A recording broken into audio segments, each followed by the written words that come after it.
Assalomu alaykum hurmatli obunachilar, bizlarni kuzatib borayotganlar. Bugungi obzorimizda 4 sotik yer uchastkasiga ega bo'lgan uy-joy. Binoning umumiy kvadraturasi 460 kvadrat, xonalarning soni 7 ta. Hovliga kirish uchun alohida avtomat darvoza va alohida eshik o'rnatilgan. Navesda tagida bitta katta mashina sig'adiganlik joy ajratilgan. Uni oldida yozgi oshxona joylashgan. O'zini alohida kichikroq navesi bilan. Demak, shunaqa high-tech stilda qurilgan chiroyli imorat full komplektatsiyada. Hozir videoni davomida sizlarga yana to'liqroq ma'lumot berib o'tishga harakat qilaman. Mebel va texnikalar bilan jihozlangan uy. Chap tarafimizda zilonli zonasi bor, paliflar tashalgan, hovli qismi uchun hojatxona, uni oldida sharshada joylashgan va qo'shni devor bilan bu imoratning orasida 1,5 metr masofa bor. Orqa tarafdagi ko'chaga chiqiladi. Demak, uy ichiga kiramiz, planirovkasi va remontlari bilan tanishib chiqamiz. Hovlini yana bir marta ko'rinishini ko'rsatamiz. Juda ham chiroyli chiqqan proyekt. Imoratning ichiga kirib kelamiz. Bu joyda prixojka bo'lyapti. Chap taraf va o'ng tarafimizda prixojka shkaflari yasatilgan. Telefon kameralari o'rnatilgan. Birinchi qavatda oshxona, zal, hol mehmonlar uchun ajratilgan yotoqxona joylashgan. Uyda umumiy 7 ta xonasi bor. Kattagina oshxona, mebel va texnikalar bilan jihozlangan va o'rtada astrovok joylashgan. Bu joyda 6 tali stol suv, mikrovolnovka, duxovka, alohida shkaflari bor. Demak, gazli plita va bu joyda vitishga berkitilgan holatda. Posudomoyka, zamonaviy rakvina va katta xolodilnik joylashgan. Mana shunaqa ko'rinishdagi kattagina oshxona. Va bu joyda televizor. Imoratga kirganimizda chap tarafimizda dam olish zonasi hol bo'lyapti. Bu joyda ham yumshoq mebellar bilan jihozlab qo'yilgan. Mana shunaqa ko'rinishga ega. Bu xonaning razmeri 5 ga 5. Televizorni tagida mana shunaqa ko'rinishdagi kaminlari ham bor.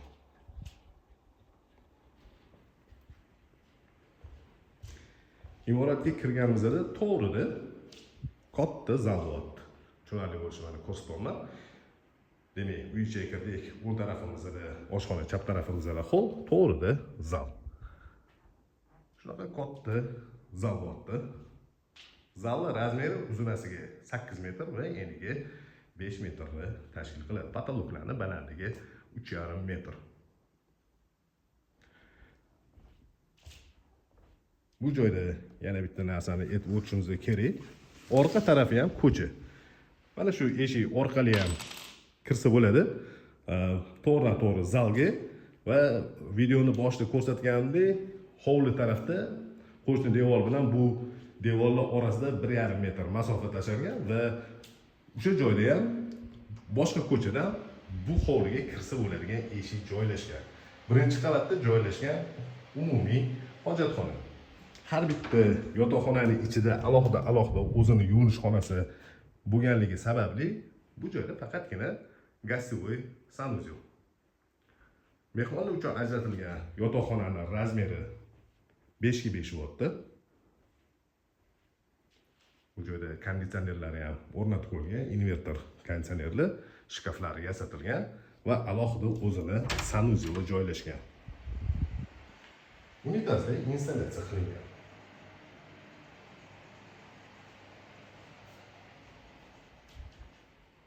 Demak, birinchi qavatda hol, oshxona, zal, mehmonlar uchun ajratilgan yotoqxona, 2 ta sanuzel bo'ldi. Endi ikkinchi qavatga ko'tarilamiz.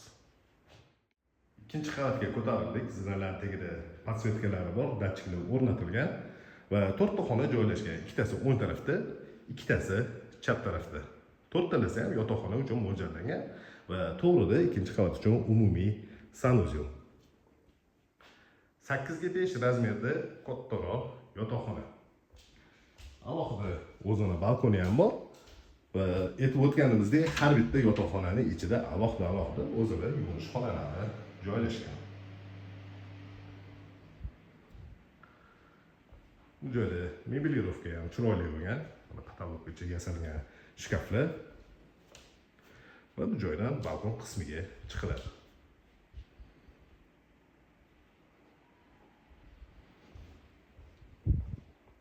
har bitta qavat uchun alohida elektr shitlar yig'ilgan va domofon tablo'lari o'rnatilgan.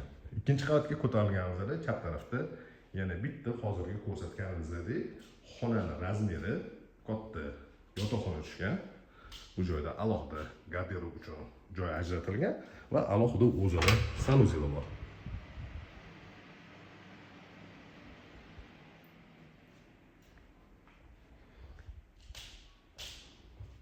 Bu joyda balkonga chiqiladi. Mana shunaqa ko'rinishdagi balkon qismi bor. Ikkinchi qavatdan hovlini ham ko'rsatishim mumkin. Mana shunaqa ko'rinishda. Bu uyga joylashgan manzili Qibray rayon Do'rmonda. Havosi toza joylar, shahardan 3-4 gradus farq qiladi. Bu joyda 3-yotoqxonaga kirib kelamiz. Mana shunaqa ko'rinishda. Razmeri 5x5. Ikkinchi qavatda joylashgan umumiy sanuzel. Avvalgi vanna o'rnatilgan, zamonaviy smesitellari bor. Katta oyna joylashtirilgan. Demak, ikkita Ho'pnum brendiga tegishli bo'lgan kir yuvish mashinasi ham xuddi shu joyga joylashgan. Bu joyda alohida mana polkalari ham bor.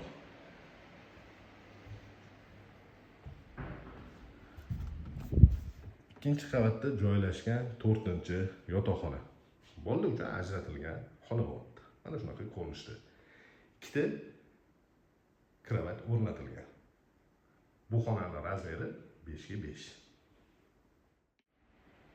Imoratda eng tepa qismi cherdak qilingan, bemalol mansarda sifatida foydalansanglar ham bo'ladi yoki bo'lmasa cherdak sifatida qoldirsanglar ham yaxshi. Kladovka uchun zo'r variant.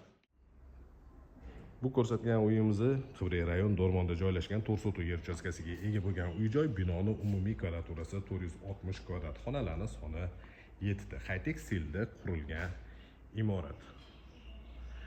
Bu joyda garaji yon qismida yana zina qoldirilgan va bu joyda unumli foydalanib холодный komnata uchun bitta xona ajratilgan.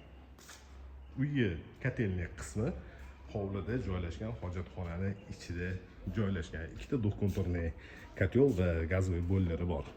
Shu joyini ham ko'rsatib o'taman, to'liqroq ma'lumot bo'lib qolsin. Demak, hovli qismi uchun hojatxona va bu joyda ikkita do'kontorniy kotel, расширительный bak va gazli boyler o'rnatilgan. Bu joyda podsvetkali sharsha.